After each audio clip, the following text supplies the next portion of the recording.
Sono dei piccoli episodi allegri, quasi tutti, anzi tutti allegri, che danno un'idea di cosa voglia dire andare a funghi senza assilli di trovarli, perché se si trovano si trovano, se no si torna a casa felici ugualmente.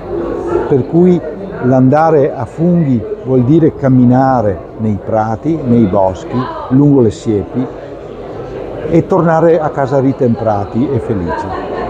Nel libro si parla anche della cosiddetta psicologia del fungariol. Chi è il fungariol? Il fungariolo è uno che per andare a funghi ci mette la propria esperienza innanzitutto, ma diciamo che il fungariolo tende ad essere omertoso.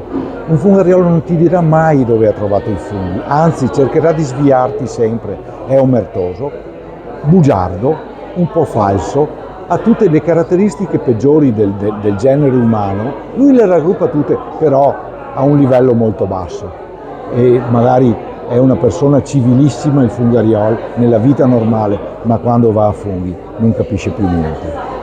Durante la presentazione c'è stata anche una carrellata dei luoghi di funghi, Sì, delle passeggiate di funghi, quindi è un omaggio anche al territorio. È un omaggio al territorio che va da Valdobbiadene fino al Tagliamento, tutta la fascia pedemontana e per di più anche il Cadore a Porcini, al limite qualche puntata in Austria, e quindi è comunque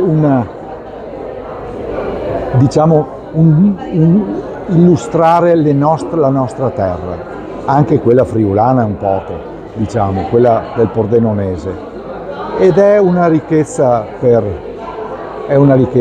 perché abitiamo nei più bei posti del mondo.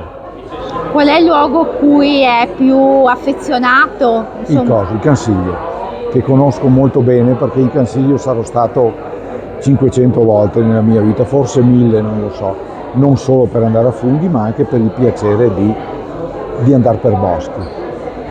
Sono già in corso i lavori per un nuovo libro?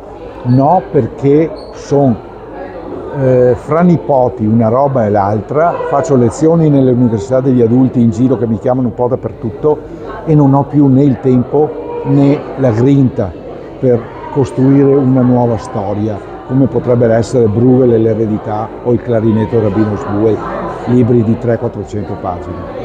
E quindi che cosa si augura che pensino i lettori del suo libro sfogliandolo? Sì. Che se la godano, perché non ha una trama e possono leggere 3 pagine, piegarlo, fare l'orecchio sul libro come faccio io e poi riprenderlo il giorno dopo, perché non c'è una trama dietro.